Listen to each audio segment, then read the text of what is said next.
View point. ఆరోగ్య చిట్కాలు ఏవైనా సరే పరగడుపున పాటిస్తే మంచిదని చెప్తుంటారు. షుగర్ తగ్గించుకోవాలన్నా, బీపీ కంట్రోల్ చేయాలన్నా, బరువు తగ్గాలన్నా కొన్ని రకాల చిట్కాలు ఫాలో అవడానికి ఉదయమే మంచి టైం. పరగడుపున తీసుకుంటే వాటి ప్రభావం ఎక్కువగా ఉంటుంది. అయితే ఇలా పొద్దున్నే ఇంకేమీ తినకముందే ఇలాంటి చిట్కాలు పాటించడం మంచిదే. కానీ పొరపాటును కూడా కొన్ని పదార్థాలు పరగడుపున తీసుకోకూడదని చెప్తున్నారు నిపుణులు. ఆ సమయంలో తీసుకుంటే జీర్ణ సమస్యలతో పాటు మరికొన్ని ఇబ్బందులు తలెత్తుతాయని వివరించారు. ఇంతకీ పరగడుపున అసలు తినకూడని ఆహార పదార్థాలేంటి? ఏవి తాగితే జీర్ణ సమస్యలు వస్తాయి? నిపుణులు చెప్పిన దాని ప్రకారం చూస్తే పాలు పొరపాటును కూడా పరగడుపున తీసుకోకూడదు.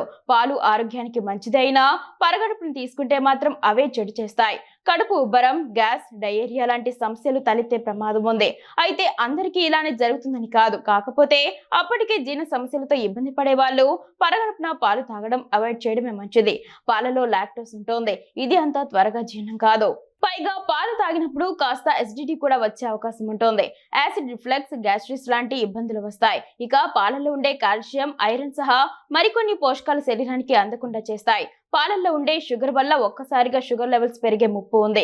ఐబిఎస్ సమస్య ఉన్న వాళ్ళైతే అసలు పరగడుపున పాలు తాగకూడదని నిపుణులు చెప్తున్నారు. పండ్లు కూడా ఆరోగ్యానికి మంచివే, కానీ వాటిని సరైన సమయంలో తింటేనే శరీరానికి కావలసిన పోషకాలు అందుతాయి. లేదంటే కొత్త సమస్యలు వస్తాయి. ముఖ్యంగా పరగడుపున పండ్లు తినడం వల్ల బ్లడ్ షుగర్ లెవెల్స్ అమాంతం పెరిగే ప్రమాదం ఉంది.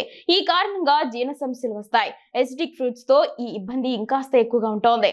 యాసిడ్ రిఫ్లక్స్ తో పాటు ఛాతీలో మంట, అజీర్తి ఇబ్బంది పెడతాయి. షుగర్, ఫైబర్ ఎక్కువగా ఉన్న పండ్లు పరగడుపున తింటే అవి అరగడానికి చాలా సమయం పడుతుంది. పైగా ఉదయం పండ్లు మాత్రమే తినడం వల్ల సరైన విధంగా న్యూట్రియంట్స్ అందవు. వాటితో పాటు మరికొన్ని పదార్థాలు కూడా తీసుకుంటేనే ఆరోగ్యకరం. షుగర్, గ్యాస్ సమస్యలున్న వాళ్ళు పరగడుపున పండ్లు తినడం మానేయడమే మంచిది.